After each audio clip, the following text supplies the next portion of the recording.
Golden words with Maninder Singh Chando कार्यक्रम में जुड़ने के लिए आप सबका बहुत बहुत धन्यवाद।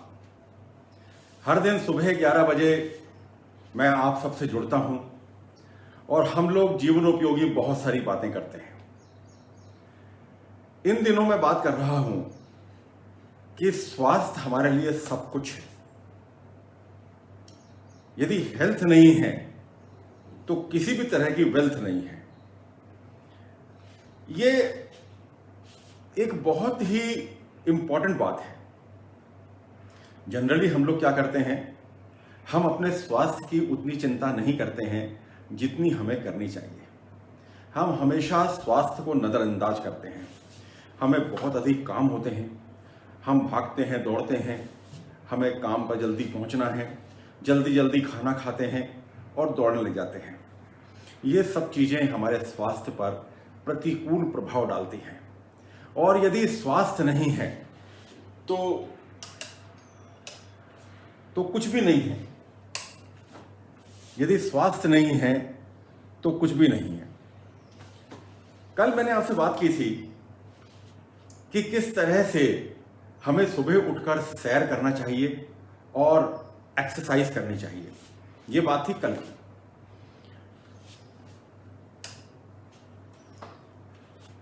सैर करने के लिए मैं यहां पर एक करेक्शन करूंगा।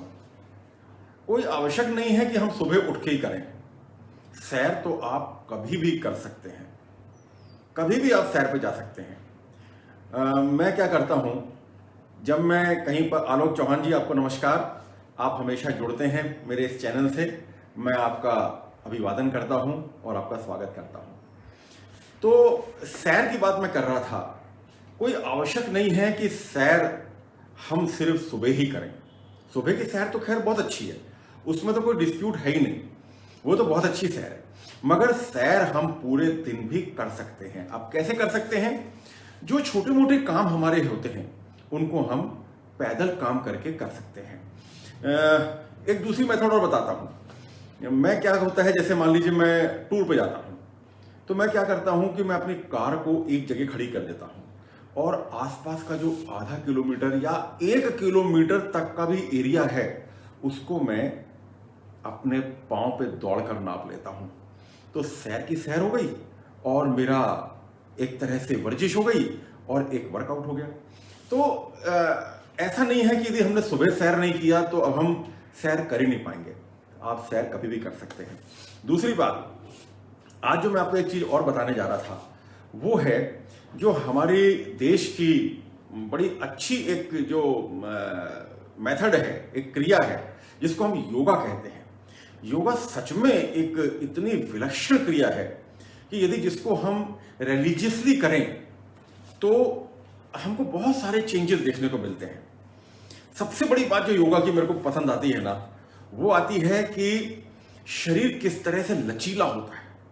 शरीर किस तरह से लचीला होता है, और यदि शरीर लचीला होगा आपका तो आप बहुत सारे काम कर पाएंगे।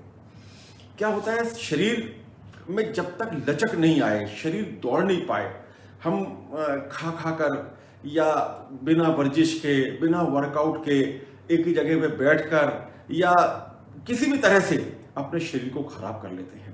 तो वहाँ पर योगा बहुत काम आता है। तो योगा को पढ़ने की कोशिश करें। बाबा रामदेव ने योगा को आज सिर्फ भारत में ही नहीं पूरे विश्व में फैला दिया है। और नरेंद्र मोदी, माननीय नरेंद्र मोदी प्रधानमंत्री जी ने योगा को 21 जून को जो योगा दिवस घोषित करवा दिया संयुक्त राष्ट्र संघ से, तो आज पूरे विश्व में योगा को एक मान्यता मिली है। मैं इन दिनों योगा रेगुलर कर रहा हूँ। और एक चीज मैं यहां आपसे बोलना चाहता हूं कि कहते हैं ना कि गुरु बिन होत ना ज्ञान। ये बहुत पते की बात है। गुरु के बिना ज्ञान नहीं होता। मैंने बहुत कोशिश की कि मैं योगा को टीवी पे देख देख के, आईपैड पे देख कर लूं, बाबा रामदेव जी किस तरह से करते हैं वो ऐसा कर लूं। कर तो सकते हैं आप, मगर कंसिस्टेंसी नहीं रहती। हम कभी भी फोन आ गया बीच में, उसको बंद कर देते हैं और उसके बाद अपने कार्यों में लग जाते हैं। मगर यदि कोई गुरु होता है यदि कोई गुरु आपको मिलता है तो उस गुरु के साथ आप लगकर जरूर योगा कर सकते हैं। तो इन दिनों मैंने एक गुरु को आमंत्रित किया हुआ है, गुरु मेरे आते हैं और वे मुझे योगा करा रहे हैं। तो आज हेल्थ पे दूसरी बात मैंने की आपसे योगा की। योगा के कई आसन हैं। योगा के लिए मैं आपको एक चीज बताना बहुत जरूरी समझता हूं। योगा को किसी योग गुरु से सीखना ही आवश्यक है, क्योंकि क्या होता है कि यदि आप गलत आसन करते हैं तो उसके गलत प्रभाव पड़ते हैं। ये बहुत इंपॉर्टेंट बात है जिसे हमें ध्यान में रखना बहुत आवश्यक है। क्योंकि यदि मान लीजिए आपने योगा को समझा नहीं, अभी जैसे मान लीजिए मैं एक आसन कर रहा था जो मेरे उम्र के हिसाब से वो आसन ठीक नहीं था, बाद में मैं कन्विंस हुआ कि यस ये आसन मेरी उम्र के हिसाब से ठीक नहीं है, पर मैं वो आसन कर रहा था तो उसके दुष्परिणाम हो रहे थे।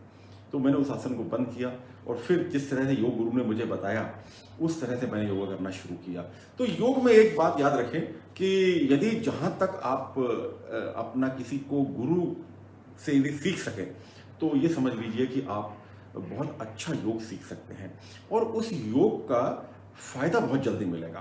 क्योंकि क्या है कि यदि कोई बीमारी है, मान लीजिए जैसे मान लीजिए डायबिटीज है, अब डायबिटीज में ऐसे कुछ आसन हैं जो यदि योग गुरु के संरक्षण में, उनके निर्देशन में सीखे जाएं तो वे काम आते हैं। और अन्यथा जरा सा भी यदि हमारी पोजीशन बदलती है, मान लीजिए पेट के नीचे दोनों मुट्ठी इस तरह से बांध के रखनी है और यदि थोड़ी सी पोजीशन बदलती है या सांस अंदर लेना है या सांस बाहर लेना है, इस टाइप की कोई पोजीशन बदलती है तो उसके परिणाम अच्छे नहीं मिलते हैं। और फिर उसके बाद क्या होता है कि जब हमें परिणाम अच्छे नहीं मिलते हैं तो हमारा मोह भंग होना शुरू हो जाता है। हम सोचते हैं अरे यार कुछ नहीं होना इससे, पर बहुत कुछ होता है मित्रों, बहुत कुछ होता है। तो आज योग पे मैंने बात की, कल तीसरी बात करूंगा हेल्थ को लेकर। और हेल्थ इज वेल्थ, स्वास्थ्य है तो सब कुछ है, स्वास्थ्य नहीं तो कुछ भी नहीं। इस बात को अपने ध्यान में रखें और जितनी जल्दी हो सके उतनी जल्दी स्वास्थ्य पे ध्यान देना शुरू कर दें, जिससे कि हम सब एक अच्छे भारत का निर्माण कर सकें और एक अच्छा जीवन जी सकें। बहुत बहुत धन्यवाद। जो भी सज्जन जुड़े हुए हैं या जो बाद में देखेंगे उन सबको मेरा अभिवादन एवं स्वागत। धन्यवाद।